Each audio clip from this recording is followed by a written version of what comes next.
Hey, what's up, everybody? What's going on? I saw somebody on there. I see nobody on, but I'm going to keep talking. Y'all know me. I am here to do this every single Sunday at 7 p.m. Eastern Time. I am Angelique. This is my podcast, Silent No More. It is a podcast that's designed to bring more awareness to something that I swear people just, they want to keep it underground so bad. I understand.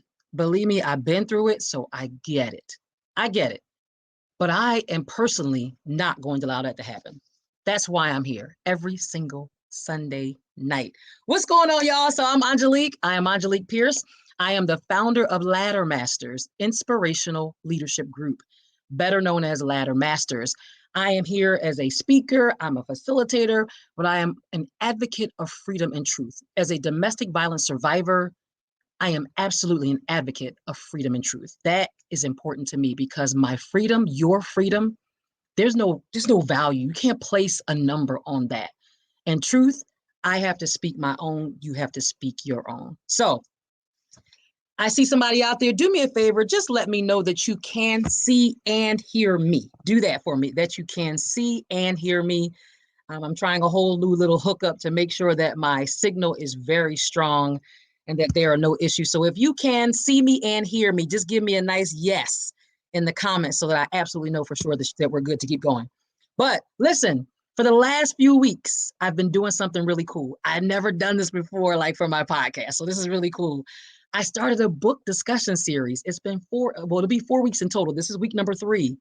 And so the book that we've been talking about is this one, Surviving Domestic Violence, Voices of Women Who Broke Free, like me. Voices of Women Who Broke Free.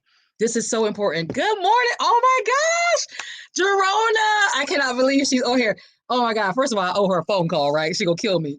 But I owe her a call. But that right there, listen, y'all, we go back.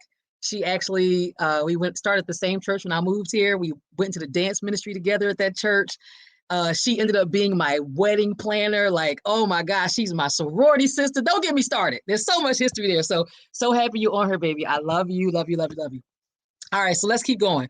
So this book, again, Surviving Domestic Violence, it is centered on the stories of 11 women who survived domestic violence, broke free, and restarted their lives. Gosh, I can't tell y'all how much stuff in these stories. I feel like I'm talking to myself or reading about myself sometimes. So let me do a quick recap from last week. All right, last week's discussion was focused on section 2. Remember, this week is section 3. Last week was section 2. And there's a few things I just want to highlight from last week that really, they just points that stuck with me. The first point was from one woman. Her name was Peg. And Peg, she gave this great analogy that I think I'll never forget. She said she felt like in her situation, being a victim of domestic violence at the fault of her husband, she said, I felt like I was assembling a jigsaw puzzle. It was like pieces of a puzzle. And it wasn't until she got more of the pieces or all of the pieces where she could see the total picture of him, that's when she could leave. And I'm telling y'all, it is just like that, because you meet this person and you're trying to, just like any relationship, any start of a new relationship, it's all good. Everybody's being on their best behavior. Don't we all do it? We do it too, right?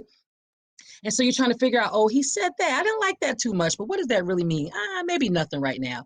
Let me get this other piece. And but these pieces don't fit. So I'll just sit one over here and sit one over here because they're separate situations, but something's awkward. It's not bad. Then you get another piece and you're like, oh, wait a minute. This piece and this piece are similar colors. I think they might go together. I'm going to sit them in this area together until I figure it out. Oh, that's a border piece. That's another border piece. And you're slowly assembling this puzzle that until you get that thing together, you don't really know what's happening. She said, to me, it was like a piece of a puzzle. One puzzle piece doesn't make a whole lot of sense. That's exactly how I felt. That is exactly how I felt. You're like, I was piecing puzzles together. All right, let me keep going. The other woman in that particular section, her name was Cara Lee. She talked about her desire to protect her son. To protect her son is what spurred her on to get out of her situation. This is page 95. She says, I didn't want Bobby being her son, I didn't want Bobby to ever grow up to be an abuser. I wanted him to have self-esteem and believe that to be a man and a father figure is a good thing. So she thought, I gotta get my baby out of this because I know this is not what life should be like. That's how I felt. I gotta get my baby out of this. I told y'all last week, because I don't want her to think that this is how mommies treat dad or daddies treat mommies or how husbands are supposed to treat wives.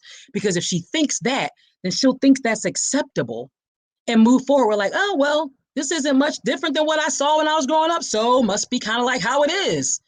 Definitely did not want her thinking that. So had to get my pumpkin out of it. I am so happy. Let me just stop for a second. I am so happy to see each one of y'all on here. I am just ecstatic right now.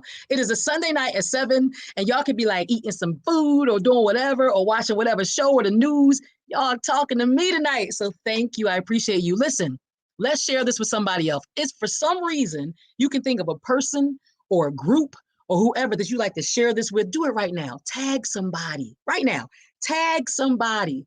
Hit that share button and say, you know what? There's a group of people over here I bet would benefit from this. Tag somebody, share this with somebody, do it right now. Right now. All right.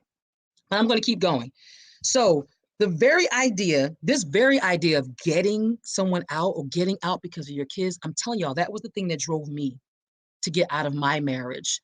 It was essential to get away from him first, to get me and my baby away from him. She was 4 when I did it. Because like I said, there's no way I was gonna let her grow up thinking this is what daddies do. That's what daddies do to mommies. That's how it goes. Nah. We would say, nah, bruh. Nah, bruh. Ain't going down. So the last thing from last week that stands out to me is this question, this thing that always comes up, asking why a woman stays with an abuser. I understand the question. I know why people think it. I get it. But now, having been through it, be careful what you ask or how you ask it. Because asking a woman why they stay with an abuser is the sort of a question that, like, almost points to its own answer, which is blaming her. Why did you stay? Why did you do that?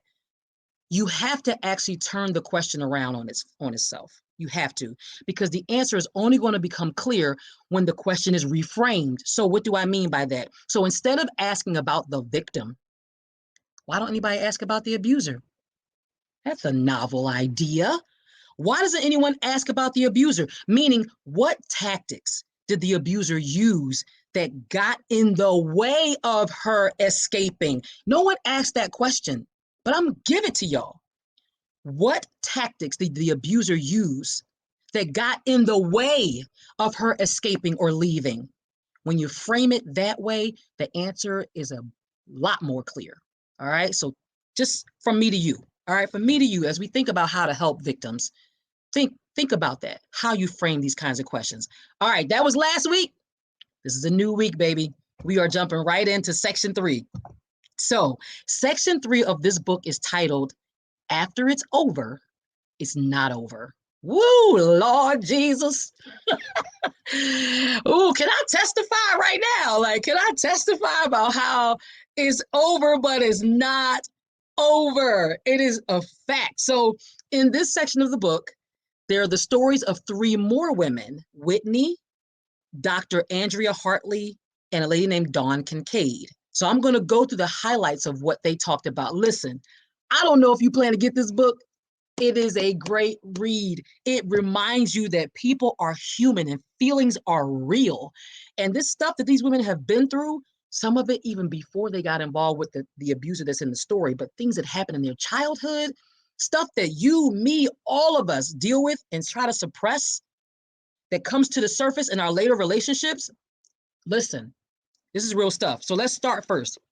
Section 3, Whitney Benson, I'm saying Whitney Houston, Whitney Benson, her story is interesting. And this one is for all the moms out here with daughters, even sons, because abuse happens to sons too.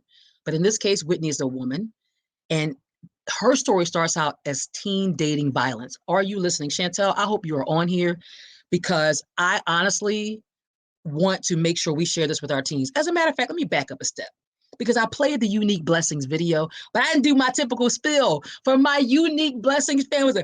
Hey, shout out to the UB Podcast Network, my Unique Blessings family. Listen, y'all, we just got off a meeting. We do this together. We do this thing called life. We do this thing called advocacy together. We serve the community together. So shout out to Chantel Evans. Shout out to Jacob Anderson. There's so many people in the crew. Miss B, all of us. Shout out to the team. Alonzia, all of y'all. Love y'all to pieces. Thank you so much for the support you've given me and Moo. My interaction with you guys has been changing our lives. So thank you. All my kisses, all my love, all my love. Okay. All right. So let's talk about Whitney.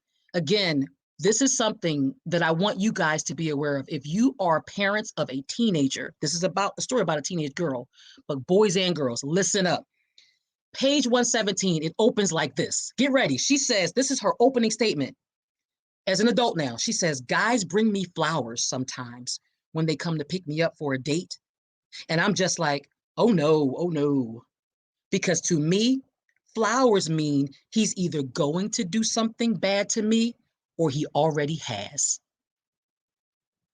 This is real stuff, y'all. I see y'all out here. Hey, listen, once y'all put some comments in here, let me know who's on, because I see it's 9 of y'all watching. Let me know who's on here. I am so happy to see you guys. Make sure you put some comments in so I can see you. All right, so listen, y'all, she literally said, now, because of her experience, when guys bring her flowers, she thinks, what is he going to do to me? Or what has he already done to me? That's called triggers. That tells me, and I'll get to it in a second, that she's been through some things. Hey, Sarita, hey, girl. She's been through some things that tell her, flowers, I don't like flowers. So let's get into her story. Now, well, in a second, listen, I got one of those, y'all. So that's Sarita. Sarita said, wow, yes. Hey, we got some good people on here. Hey, y'all. Oh, I love it. I love it. Tanika and Lee, I'm so happy you guys joined. This is phenomenal. Y'all don't understand. Maybe y'all do understand what this means to me. Maybe you do. So listen, she had flowers. Let me tell you what mine is. I got a few of them, but I'm going to just point this particular one out. I get really cringy when a guy early on starts to say baby, starts calling me like pet names. Or seems like they're moving something along a little too fast and not just letting it ride. I get cringy, and I know I start to draw back. The other thing I literally cannot stand is that if I am in a date, second, third, fourth, whatever, and the guy is behaving that way, first of all, I pull away. But I've heard this comment a few times that really makes me go, "You're gone." What they say is something like, you can't tell me that you didn't have, 2 minutes or 5 minutes to give me a call. I mean, I know you're busy, but you can't tell me you didn't have time. First of all, I will call you when I'm good and daggone ready. Okay, this ain't on your schedule, not on your clock. There is no alarm set to call you in my phone. Okay, not happening. So why does that matter? Because that was a very particular moment in my relationship that I missed, that my ex called me when I started a new job and I was going crazy busy in my new job. And he was calling and calling. I'm busy trying to learn my new job. I got all these new people around me. I have employees, but he wouldn't let up. And when I finally called him back at 2:00 in the afternoon, he said, now mind you, he was my boyfriend at the time. He said, you can't tell me that you ain't have 2 minutes to call somebody you say you love. Okay, so you see the mind game there? You can't tell me you didn't have 2 minutes to call somebody you say you love. So he's putting it back on me to prove my love when it's nothing but him trying to control my attention and direct it on me. Stop whatever you're doing. I don't care about your new job. You should have called me. No, how about this? You should have sat your behind at home and watched some TV till I got off work at 5:00. How about that? That's what you should have done. You're not 5. You're not a child that you can't wait for a phone call. Suck it up and wait till I call you back. Now, that's the kind of language we need to give our girls the power to say, no, I don't have to call you in 2 minutes, 5 minutes, 10 minutes, or an hour. I will call you when I'm good and daggone ready, when I'm done with my job. How about that? That's what we need to give our girls the power to say and the voice to say. I didn't know to say that because he mixed it in with a little bit of the truth. If you love me, you would have. I missed that, y'all. I missed that. Yeah, that part right there, that part. Thank you, Tanika. All right, so yes, pay attention and give your girls the power to speak these words. When they say things like, I don't like your hair like that. Oh, for real? Well, it doesn't matter what you think because I love my hair. Teach, literally, I do this with my daughter. We have mock scenarios where I say things to her. And I'm like, well, I don't like what you have on today. And she'd be like almost like, she's like, is this okay to say to mommy? And it's kind of a joke right now, but she's getting used to it. And she'll say things like, I don't care what you think. I like my clothes. Give your girls and your boys the words to say, practice with them. Are y'all listening to me? I practice with my baby. Okay. That's from Unique Blessings. That's my family. Thank you to everyone for tuning in tonight to learn more about healing after domestic violence with our amazing host of Silent No More podcast. Thank you. Please share. I love y'all to death. Let me keep going about Whitney. This story is important, and I want to make sure if I don't tell any other story, I want to tell this one because tonight I am talking about, in this particular woman's story, teen dating violence. So let's keep going about Whitney. Her story is about a guy named Brad. Brad was the boy who manipulated, tormented, and ultimately, when she broke off the relationship, this dude brutally raped her. She was a kid, 14 at the time when she was dating him. Listen to this story. So it starts off with this, where like one day, 6 o'clock, she's already started dating him. He's showing that he likes her. She likes him. Okay. So now they're dating, and around 6 o'clock one day, she hears the sound of his car pull up. I guess he's driving a BMW, so he was special, right? So pulls up to the curb. I guess if I was 14 and I was dating a guy who had a BMW, I guess I'd feel impressed too. Okay. So he pulls up to the curb in front of her mom's house, her parents' house, and she waited like, oh, is he going to come ring the doorbell? Is he going to come ring the bell? But he didn't. Guess what he did? Y'all already know what I'm going to say. Y'all know what he said. He did. He honked the horn repeatedly and impatiently. So what did she do? Well, she said it felt more like a carpool than a date, but I ran out the door and got in. Right here, right here. Now, this I'm speaking from personal experience. Me too. Way back in the day, not my ex, but way back in the day. I remember my mom telling me about this guy I was dating at the time. Now, I'll speak his name. His name was Maurice. I was into Maurice.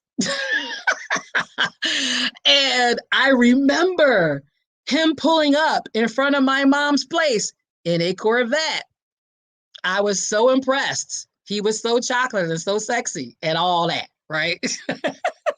I remember it, but I remember him beeping the horn and my mom being like, he could come to the door and knock. And I'm like, it's okay, mom, whatever. And I almost wish she would have said, no, let me tell you something. You won't walk out that door unless he comes up here to get you. I almost wish. Moms, are we listening? Are we listening, moms?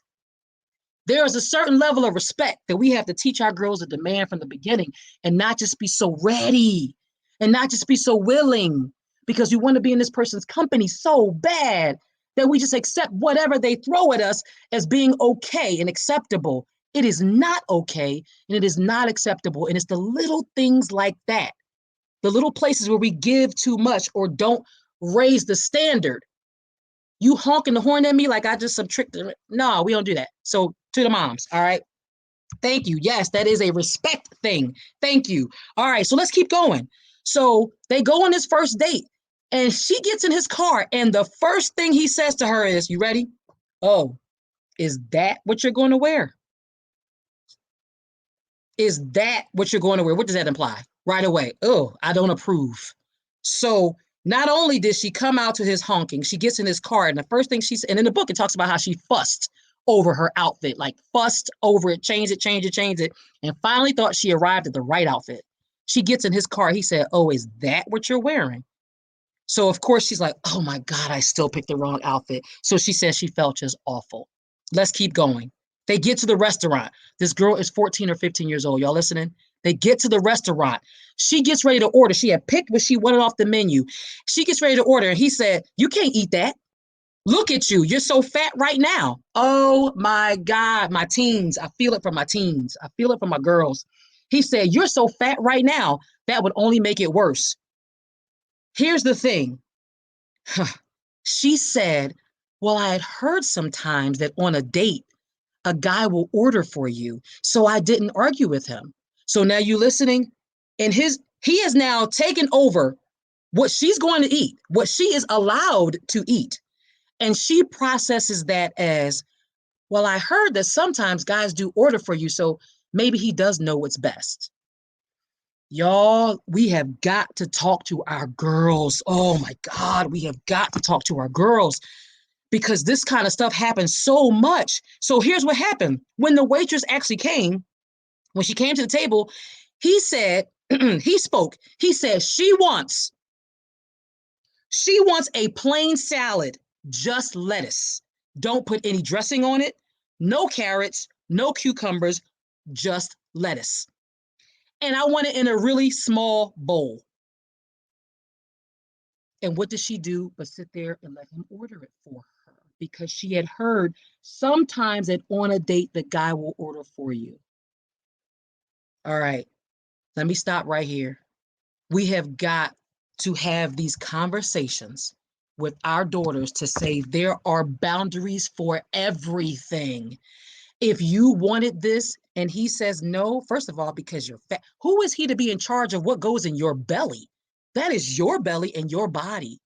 But she was 14, 15 years old and had no real life experience and didn't really understand the dynamics of what was happening right there. Let's keep going. So, later on page 120, I'm about page 120, he said, no, you'll have water and lots of it. I felt like a Philly girl just now. I said water. Serena, did I just say water? Oh my God, I sure did. He said, no, you just have water and lots of it. That was the start. She said, from the very first time I went out with Brad, I was on his diet. Y'all have to really, really pay attention to what our girls are saying, to what our girls think, to who our girls are talking to how their clothing changes, to how their hair changes, to their eating habits change. Please pay attention. I am sticking on this one because my baby is young and at some point she's going to be right there talking about boys. I ain't even ready. Ooh, I ain't ready. But she will be. And I have got to prepare her. We have got to prepare our girls and our boys because don't get it twisted. Girls, teenage high school girls abuse boys too. Thank you. Did I say it loud enough? Okay, good. All right. So anyway, we move forward. And she mentions that after the fact, the hindsight is 2020 thing. She says 5 years after the relationship, I can see all the signs of Brad's appetite for control. They were right there in front of her. However, she was the age 14.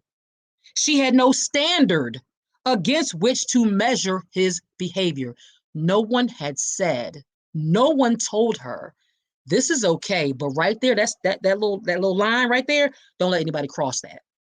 We got to talk openly to our girls. So anyway, after about 5 more months of this crazy salad diet, please understand it was lettuce, nothing else. Lettuce and water, lettuce and water. That's all he would let her eat. She had figured out what she was supposed to do. Finally, after losing all this weight, being super skinny, still don't understand to this moment how her parents missed that because that's in the book too. But she broke up with Brad. She was tired of his starvation diet, his carefully crafted insults, his choking kisses. He would kiss her in ways where she couldn't breathe. And his disturbing habit of when he was angry, listen to what he would do to her. When he was so-called angry, because y'all know angry is bullcrap to me when it comes to abusers. Y'all ain't angry about nothing. Ain't angry about nothing. Double negative. Yep, I said it. Ain't angry about nothing. Ain't nobody make you mad. This is just what you do, what you like to do. You derive some kind of pleasure out of it. But he would do this thing with her. He would hold her wrists. So at this point, she's lost a lot of weight already. He would hold her wrists to the point of turning her wrist and twisting them and forcing her to drop to her knees in pain, to surrender to him at 14 and 15 years old. This stuff is happening to our kids, y'all. Please pay attention. And he would do that until she apologized for whatever thing that I'm sure was not even her fault. God, when I just think about this stuff, it just hurts. So eventually she said, I never want to see you again. But what does he do? He starts showing up. And what does he bring? Remember that story I told you in the beginning? He shows up bringing her flowers. Remember the flowers in the beginning? Mm-hmm. Yep, she doesn't like flowers for this reason. Bringing her flowers and all kinds of things. What happens? Well, she's 14 or 15. What you expect? What y'all think happened? She's 14 or 15. He's bringing her flowers. He's apologetic. He's, I love you, and whatever else he's saying. What do you think she did? She went back to him. Everyone always asks her, she talks about that. Everyone always asks, why did I do that? And you know what she said? Because he was different. He had changed. No, he didn't. He just knew exactly what to do to throw you off his trail and to make you think he made a mistake and that he was just misjudging and whatever else other lies he might have told her. That's what he did. These are the kinds of manipulative behaviors that we have to share. Hey, listen, there's some of us grown-ups that still miss this kind of stuff. So if we're missing it and we've been alive for 40 and 50 years, what do we think about our teens? They're our babies. They don't know. We have to teach them and let them know so they're not so naive, so they don't miss the signs. Let's keep going. She talks about how the books about domestic violence talk about this honeymoon stage, which is what he took her into. I love you. You need these flowers, baby. Let me kiss you. Let me hold you. And he was gentle. All the things she really wanted from him, he gave her. Are you listening? He knew she wanted that. So what did he do? He gave it to her just long enough to get his hooks back in her and then repeat the cycle. Bottom line is, she said, page 123, page 123. She says, but the rigid control started again, but this time it was more, every time it was more bizarre and more frightening than before. Let's rewind for a second. I talked to y'all about the cycle of abuse. Long time ago. I should bring it up all the time. Long time ago, I talked about it. It's a real thing. That whole tensions building, then some kind of event happens, then the honeymoon phase happens, and then they're right back in the cycle of there's calm and peace. Then the tension happens again. And it's the same thing. Well, let me tell y'all something that you may not know. That honeymoon phase, after the abuse goes on long enough, it stops being as long as it used to be. It shortens. You know, it lasts longer. The abuse phase lasts longer. At some point, that honeymoon phase gets so small and the abuse phase gets so long that for the victim, believe me, I know, for the victim, you feel like you are in a constant state of abuse. It goes on and on and on, and you feel like you never can come up for air. The honeymoon stuff is gone. The abuse is constant. Trust me. Trust me. I know. All right. So we talked about the torture, how he would hold her two wrists with his hands so that she couldn't get away, make her drop to her knees and apologize. It was terrible. He was basically claiming her as his property. But check this out. Not only would he force her to her knees, but then she said he'd do this. This is so sadistic and demonic. He scratched his name onto different parts of her body. He would scratch his name into her skin. That was his big thing, to claim her as his property. Are y'all listening to me? And what happens? The kids cover it up. They don't let anybody see it. They don't know what to do. But I love him. And they're only teenagers. Save our babies, y'all. Talk to them. Okay. So anyway, we keep going. There was a point in the story where he had like pushed her down the steps and he hurt her wrist. And the boy's dad, Brad's dad, was right there, witnessed the entire situation. You know what he said? He came down, looked at her wrist, shook her hand around and said, yeah, you're fine. No, you're fine. If it was broken, I couldn't move it like this. See, it's nothing to make a big deal over. The boy's dad. The boy's dad basically said, get up, little girl. Lil, L-I-L. Get up, little girl. You all right. Not all right. All right. You all right. Terrible. What did that teach her? What did that teach him as that man's son? I can do this and my dad approves. My dad approves. So I'm good. So let's keep going. Gosh, man. Finally, they were at a movie theater one time. Are y'all? Yeah. Oh my goodness. Exactly. They were at a movie theater one time. Now, the movie theater is very public. And a lot of the kids that they know in the neighborhood were also at the same theater. She didn't tell me the story doesn't tell you the circumstances around why this happened, but she just goes into what happened. She said, he hit me so hard that I was sprawled out on the sidewalk. She said there were so many people there who knew us, not just her, but them who knew us, and they all just looked at me. And Brad goes, well, get up. No one cares. He says that to her out loud. And you know what she said? And he was right. No one did care. No one did anything at all. I need y'all to comment for me. Like, help me understand. If you witness something like that, if you see someone, a man, a boy, a guy, hit a girl to the point when she hits the ground, And y'all all standing there. How does no one say anything? Somebody please comment for me. How does no one say anything? Back up to the other story. How does a father witness his son push a girl down the steps, hurt her wrist, and then say, get up, you're fine, it's not that bad, don't make a big deal of it? Somebody comment to me. Tell me how society has gotten to this place where they can watch a man abuse a woman and turn and look the other way like, oh, well, I got my tickets. Y'all going into the movie? Yeah, we in theater number 25. How does that happen? I'm gonna wait for y'all comments to come in because it bothers the mess out of me. She says, page 126, all she wanted was acknowledgement of the episode. It would have been enough if someone had said, hey, Brad, I saw that. She's like, if someone says something, I saw that. When no one spoke, listen to what she says. When no one spoke up for her, the silence was her answer. So this is okay. This is fine. I'm reading from the book, y'all. This happens to everybody. Is that what they're trying to tell me? That's what she's trying to figure out at 14, 15 years old. Let me see what y'all telling me. Yeah, sit here, my mouth wide open, like, wow, no one said a thing. Like, how does it get there? Let's see what Sarita has to say. She said, because people are scared to get involved. Agreed. Agreed. Lack of empathy. What is your opinion of teaching our daughter self-defense? Oh, big time. I believe that. It's interesting you asked that because I've been toiling back and forth about getting my baby into some kind of karate or some kind of something where she is prepared to understand the strength of her body and how to maximize that strength and, use her weight to her advantage. So anyway, yes, people are scared to get involved. But my gosh, this is exactly how the cycle continues. Scared that maybe the person's going to come for them. The lack of empathy part, the lack of empathy is a big deal. Well, I'm not in that situation. That's her. Let me mind my business right here. Let's see what the next person said. Let's see what Unique Lesson said. Oh, I love my family. I asked this question to men, and they said they don't help because women will go back and they do not want to get involved because of fear of getting hurt. So let me say something about that. Yes, I get that. I get that. There are men who say, even if I help her, all she gonna do is go back to him tomorrow, next week, or whatever. So what's the point? I get it. I do. So let me just say something about that comment. Thank you for putting that in there. There is a statistic.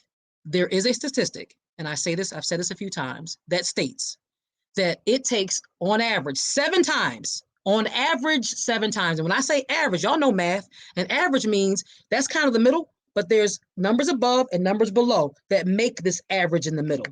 On average, 7 times for a victim of domestic violence to leave for good. So I do understand the point there. But it's kind of like what happened to me. Just for a second, let me back up. I was told that the reason why I wasn't made aware of what my ex had done in his past was because they thought he changed. Same old nonsense. They thought he changed. So I said, okay, well, did y'all tell him about the new one? Did y'all talk about the new one? Did y'all tell this person now? Did y'all tell that person the new one? Well, no, because, now she's so far in, she's not going to blah, blah, blah. Wait a minute. Let me just back everybody up real quick. I don't care what they do, whoever she is. I don't care what she does or doesn't do, but you know what he does. Why are you not speaking up? Why are you helping the cycle of abuse continue by keeping a secret on something that should never be kept secret? Why are you not saving, protecting women who deserve to be protected? That pisses me off. And so now I go back to this comment. I don't say anything because all she gonna do is go. How you know she gonna go back? How do you know that this one time, this moment that you have to help, how do you know that you stepping in won't be that 7th time? That 7th time that she needed to break away. How do you know? You don't. You don't. So have a little empathy and a little bit of courage because that's what you expect from her. You want her to have courage. Where's your damn courage? Where's yours? Find it.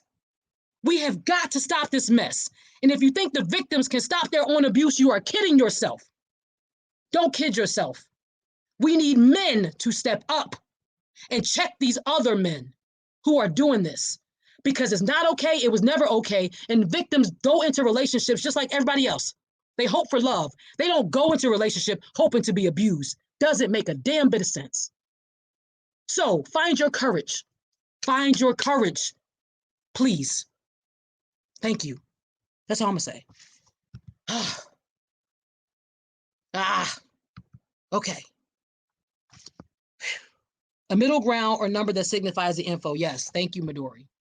Y'all, this means so much to me because I just don't understand, especially the people who know the abusers are abusers, who stand by and allow people to get back and they help this person. Their complacency, their lack of speaking up helps this person to do it again and again and again. And then they back up like, well, yeah, I mean, well, she should just leave. Well, how about you should open your damn mouth and say something and help people? But you don't, because it's easy to step back and be a coward and don't say nothing and let it keep happening and act like you ain't got nothing to do with it. It ain't me. I ain't the one doing it. So I ain't gonna say nothing. Yeah, okay. I see you. I see all of y'all. It's a problem. Do something about it. Do something about it. Ah, my God. I just feel so much about that and it drives me crazy. Everybody's ready to talk about the victim and what the victim didn't do and what the victim should do, what the victim should say and where she should go. But what about you who actually knows? All right, I'm gonna shut up now, y'all. Ah, gosh. Being complacent makes you a willing accomplice. For anybody, listen up. I don't care how you figure out how to tell that person. Maybe it isn't safe in the moment. Maybe the abuser has a gun. Okay, we're not dumb. Okay, we need to be smart. But how can you help?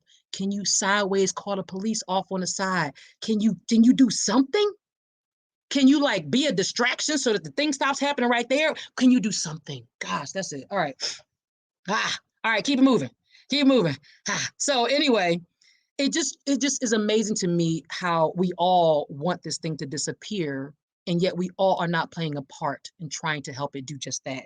And I know for a fact I do not want to see my daughter or any girl, any woman in that situation. So when I think about all of it, I'm so glad that eventually this young lady got out of the situation, but it took her years to figure out what happened to her. And those things carry. Those things carry over into next relationships. This man, this boy, because she broke up with him, when he realized she meant it this last time, he said, okay, I'm gonna wait till she get by herself. He got her by herself. I don't know if it was his home or her home or wherever it was, but he brutally raped her. Like, I'm gonna teach you a lesson. You will be mine until I say otherwise. And here's the thing, not that it makes it better if she wasn't, but she was a virgin. This girl was a virgin. She was 14, 15 years old. And this is how her virginity was taken in a brutal rape. We have to take care of our girls. I am grateful for the work that Unique Blessings does. Listen, y'all, this is kind of a sidebar, but we have a lot of things that we do for teen girls specifically, trying to help them deal with their issues, what they are going through, teach them regular life skills. What kinds of things would you wear if you're in a job interview? How should you eat? How should you present yourself? All kinds of things. So thank God for the work that we do in the community, but we also talk about human trafficking, teen dating violence, all of those things which are essential. Okay, so overall, Whitney broke up with him. Once he realized that she meant it, he unfortunately, tragically raped her. But she knew that that was it. And that turned into a whole big situation for her and her life and how she had to heal from that, which is difficult because listen, it ain't over. When it's over, it's not. So you can imagine her recovery, her healing period. All right, so that was our teen dating violence story. Wait a minute, I got some comments in here. Ooh. Some people find this as, oh, I can't even read it. Some people find this as entertaining until the victim is killed. Then everyone comes to the candlelight vigil and shows sympathy. By then it's too late. I agree. I will never forget one time I was in Philly. This is when I was much younger. So this is my first time I actually saw domestic violence. And I was not too far from my elementary school. Now I was older, but I was walking with a friend of mine near our elementary school.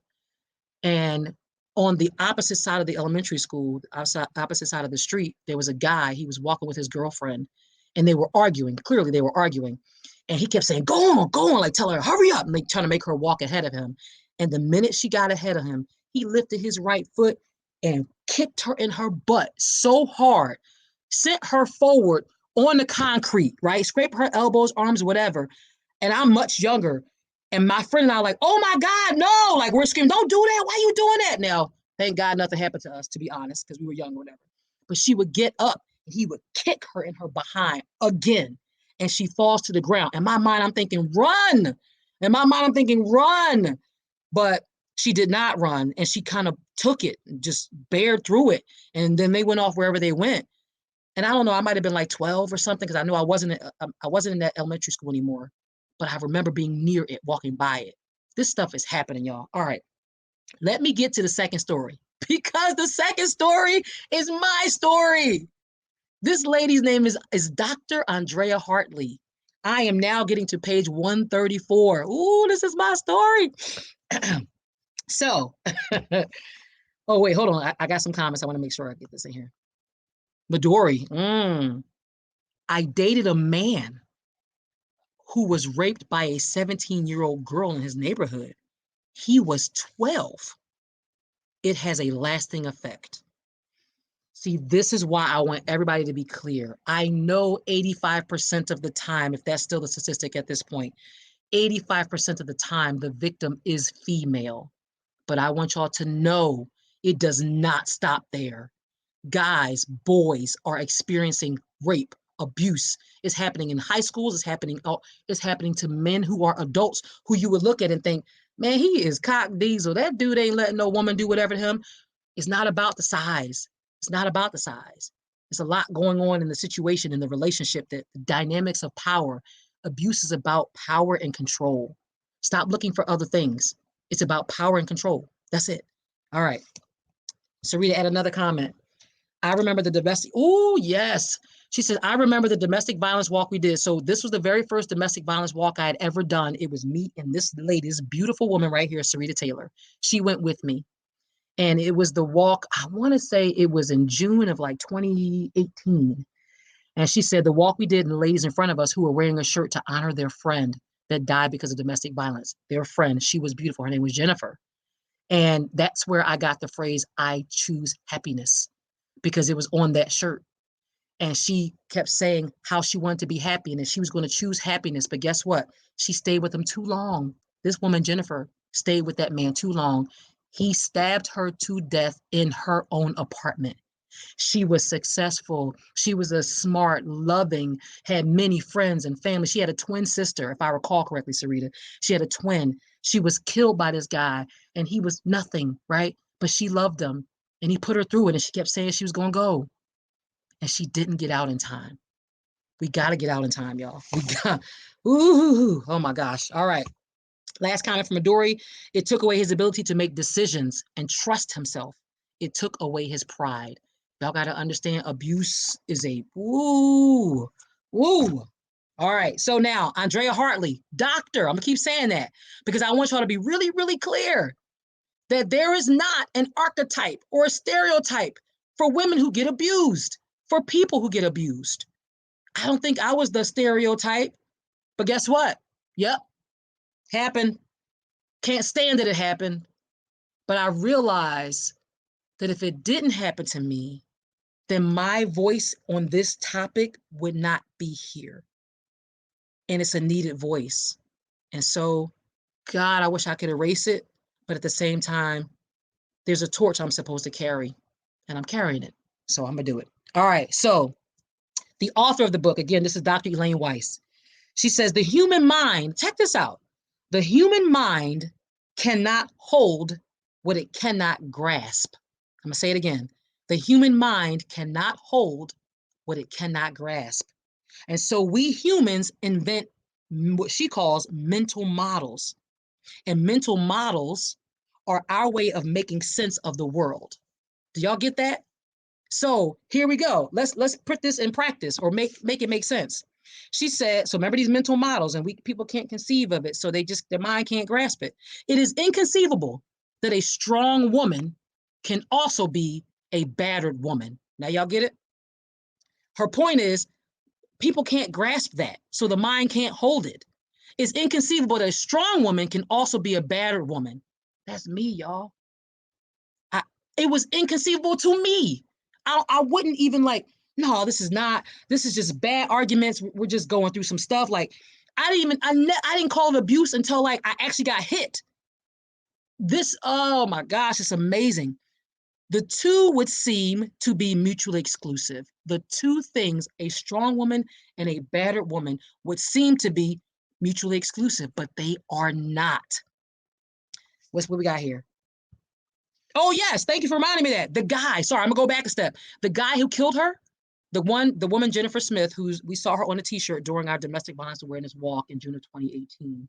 Her friends shared that when he got sentenced, he did not get the maximum sentence. He was out in a short period of time. I swear they said like 3 or 4 years. It was not long at all, at all. Midori, you said Me Too. I don't remember what the Me Too was about because I missed you when you wrote it, baby. I'm sorry, but yes, Me Too, us too. Yep, they don't make sense. So the two things would seem to be mutually exclusive. So consequently, the other author, she's talking about how she was at a conference speaking about domestic violence. And she said, so she kept trying to warm up the public to the topic. And she said, we typically create an image of a battered woman that makes more sense to us. We just do it. We do. We presume she is a weak, uneducated person. Come on, let's bring it, y'all. Low self-esteem. She marries at a young age. She gets like 6 children in 7 years. This is what the author says. We make up these mental models. Well, if she's a battered woman, she must be like this. Must. Just anything else makes no sense. She marries a batterer because, well, her father beat her mother. This is all she knows of marriage. She remains with him because she has nowhere else to go, no job skills, no means to support herself, or her children.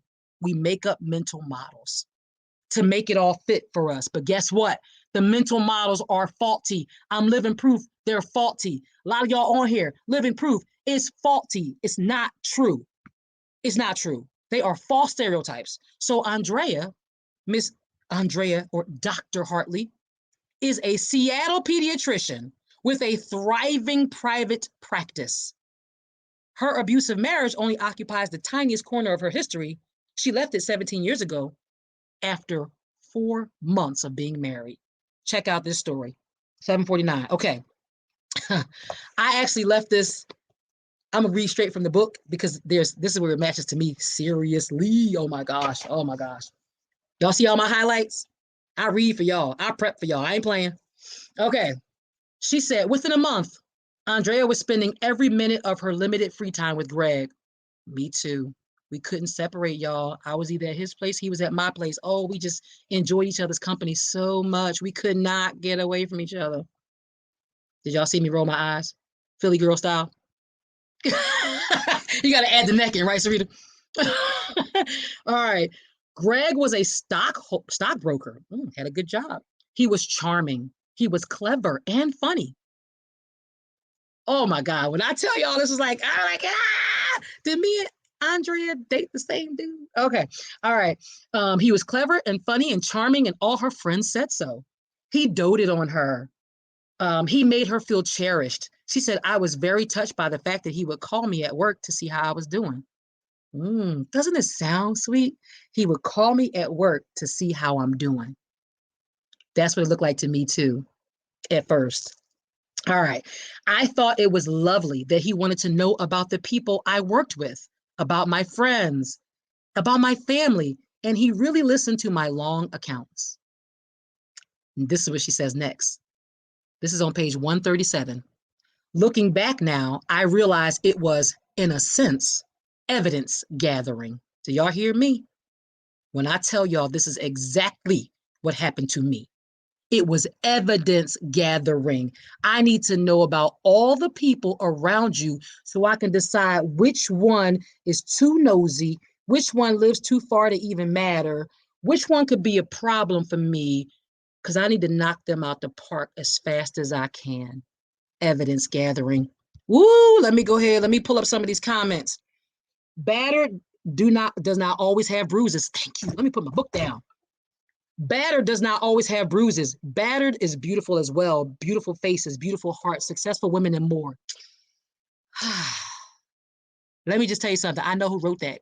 That was Chantel. Chantel, that's a poem. Chantel, that is a poem. That's a poem. All right, let's see what else. Midori, there was a candlelight vigil at UNC Charlotte for a psych professor. Thank you.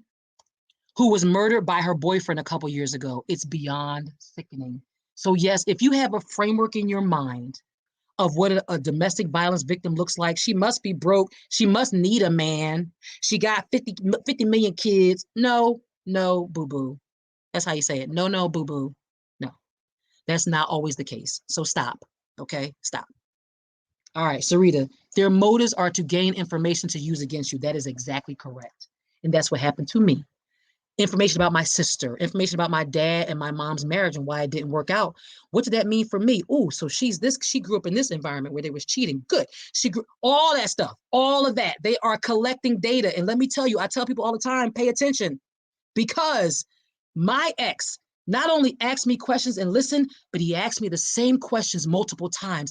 I did not understand why. Gosh, I didn't understand that he was asking because he needed to cement the memory of what I said in his mind so that he can come up with his scheme for how to use it against me later on. It is a fact. That's what they do. And to isolate you by means of manipulation. Oh, yes. So if I could understand this relationship between her and this friend, my best friend Tanara, who will, she coming on the show soon, y'all. She's coming on the show soon. My birthday episode, get ready. But yes, he needed to understand how exactly close we were. And once he understood that, he realized he had to work real hard to break that up. He needed to create things in my mind about her that got to this day, I just feel like, damn, like, how did I miss this? Like, I still be figuring myself for it, but how did I miss the manipulation of making her out to be something she wasn't so that he can drive that wedge between us? Because he knew she was no joke when it came to me. You know how people say, that's my person? That's my person. And she'll tell you, I'm her person. And he knew he had to break that up. I love that girl. Love that woman. She will be on my show on my birthday, August 29th. So get ready. That's a good conversation. All right. So y'all get the point. You guys are with me. I love y'all. Y'all are doing it for me tonight. Y'all are doing it for me tonight. So yes, he was everything she was looking for. Everything she was looking for. And so was mine. At least I thought everything I was looking for. So looking back, I realized, as she said, it was in a sense evidence gathering. Pay attention to when someone seems to be at. Listen, I'm from Philly. Sarita from Philly. I keep shouting her out. We from Philly. You got Chantel. She from Baltimore. You gotta say it like that. Baltimore. She from Baltimore. There's a few things we don't like, and that's when you asking a whole lot of questions about me, but you ain't sharing nothing about yourself. Wait a minute. Something's out of balance here. You're asking me a lot of questions about me, but you're not sharing anything about yourself. Nah, we're not doing that. We're not doing that. All right, let me keep going. So let me tell y'all real quick because we're coming to near the end. So this woman again, Dr. Andrea Hartley, she gets married to him and she says on their honeymoon, so now I'm on page 138, on their honeymoon, this charming, clever, funny man turned into someone she didn't recognize. She said, without warning, they were at dinner. Listen to this, sadistic. Without warning, his name was Greg. Greg picked up his coffee cup and with the flip of his wrist, threw the hot coffee at her. Threw the hot coffee at her. She said, I remember feeling the hot coffee hit my skin. It splashed on her chest, but guess what he said? Y'all ready for this? Crazy. He says, oh my God, Andrea, hot. How did you spill that on you? Are you all right?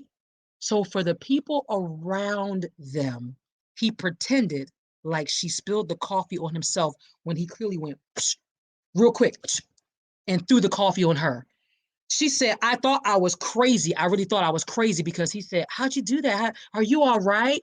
And she's like I know you just spilled. Now, to me, that seems like a real obvious one. Like, I don't know, just me, right? Maybe y'all tell me. That one seems like a, wait a minute. Y'all, me and my wait a minute. Wait a minute.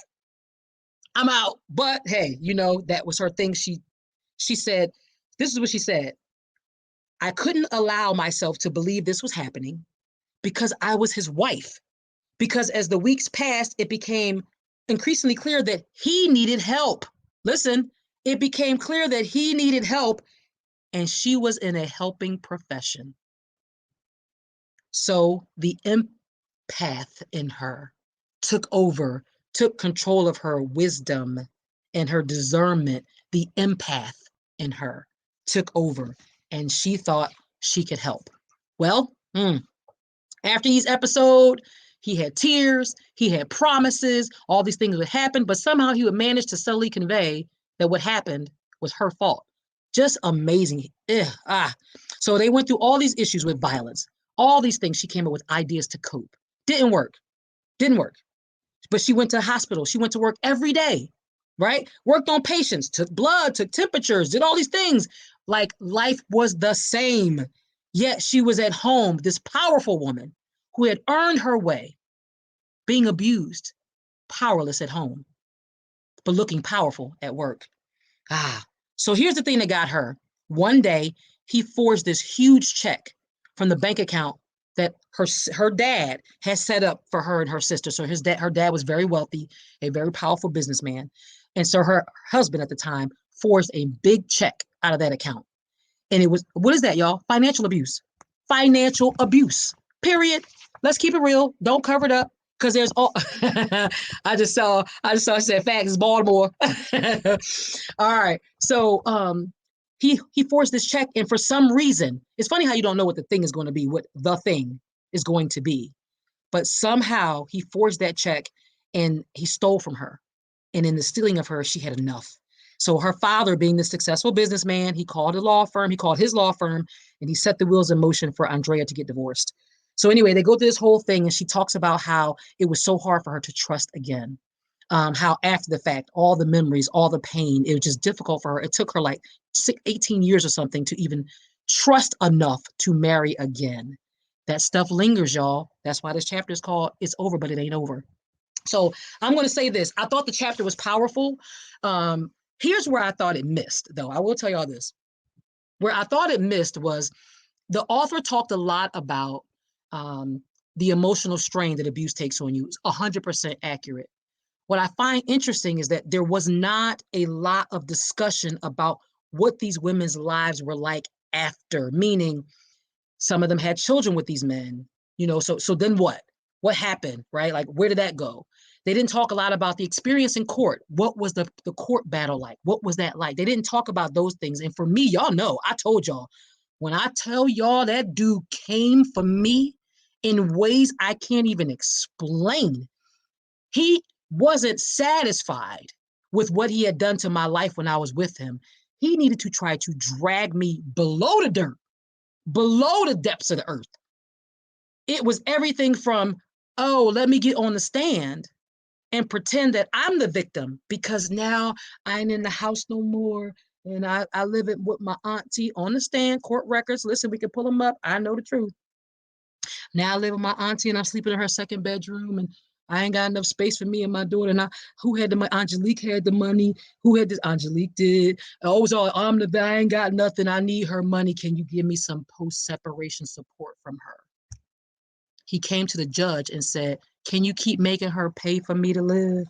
I mean, I know I signed this domestic violence protective order. I consented to the abuse. I know I did that, but can you please still keep making her pay for my life though? That's what happened. That's what happens. So you think about other situations where there was this whole concern about, I mean, this dude filed a claim in court, a motion in court to stop me. You know, people say freeze your assets. He filed a motion in court to get the court to stop me from spending incoming money I had, my bonus money, my money that I made. He filed a motion. I want y'all to understand that so much stuff happens when you have a child too. So then it was the no paying the child support. That's all resolved now. Thank God it's coming in. All right. Can we just say amen to that? Let's go in and clap that because it's useful to me and my daughter deserves it. But at first, fighting in court constantly. Now, Sarita will remember this very well if she's still on. I had an Escalade. Besides my other car, I had an Escalade. That car that I had paid for months and years and down to like $5,000. He was awarded that car in court. Why? Why? Why? This concept that your husband can abuse you, consent to the abuse, say, I did it. Yup, I did it. But then reap the benefits of having been married to you is the most ridiculous, I won't curse, ish I have ever heard. That he can then go before a judge and act like he needs me now after destroying the relationship on purpose, admitting to it, but then it's like, well, he still should get half your this and half your that. Thank God it didn't work out that way, because he had miscalculated, y'all. He miscalculated. He had put me in so much debt that when it came down to split the assets, there was nothing left to split. I kept my stuff. He got something, but I kept my stuff, my 401k, my bonus money, all that. God is good. I kept it. He said, you want to split some of this debt with me? We can split that. You want that? So anyway, there's stuff that the author didn't talk about. We're done here. There's stuff that the author did not talk about in the book. And I just want to make you guys aware. There is a thing called abuse. There's a power and control wheel, but there is also a post-separation power and control wheel. Why do I bring that up? The chapter is called It's Over, But It's Not Over. I want y'all to be clear that abuse, God, if you are married, if you have a child with this person, it continues well after the relationship is over. But thank God, because I'm strong. God is with me. Y'all are with me. Every week, y'all are with me, and I appreciate it.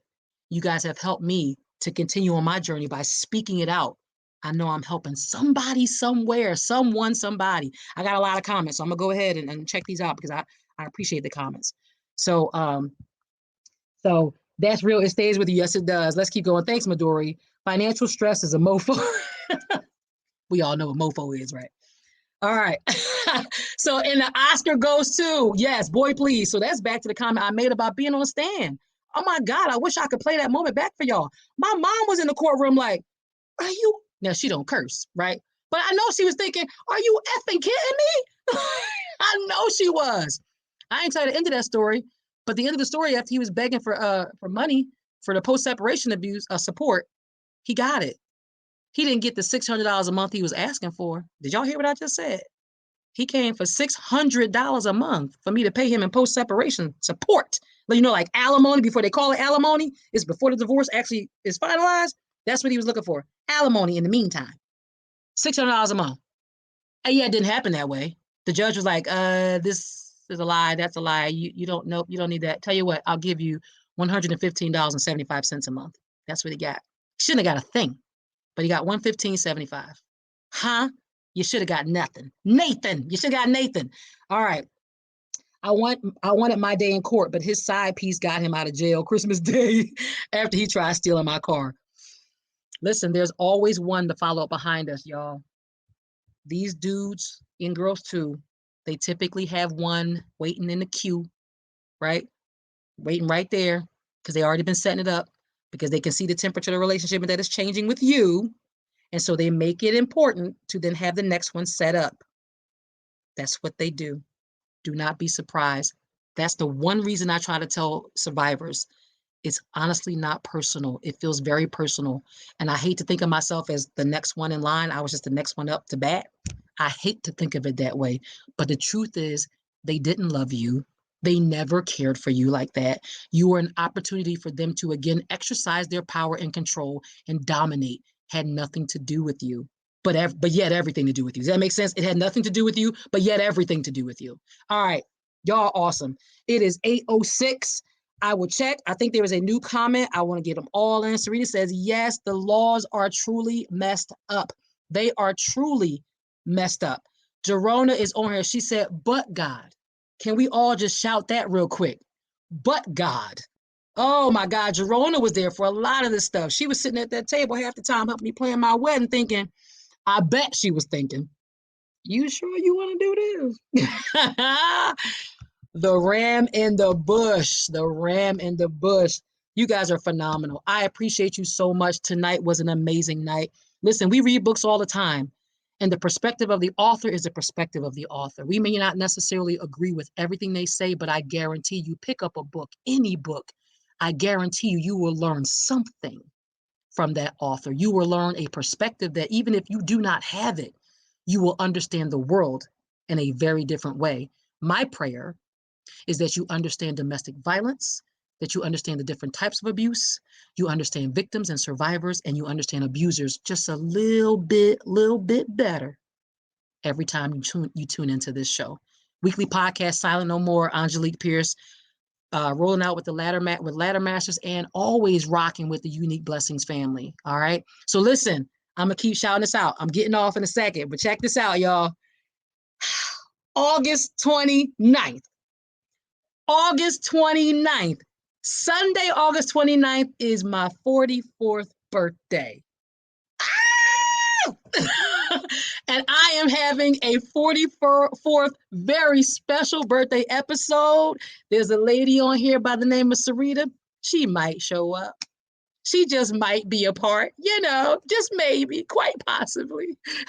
All right, ladies and gents, I will see y'all next week for the final section of this book. I'm going to close it out. And then on the 29th of August is my B-Day episode with Angelique and the crew. I can't wait to start publicizing that one.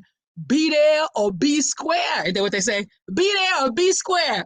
All right. I love y'all. Good night. Stay blessed. Stay blessed. I will see y'all next Sunday. Mwah. Bye, everybody.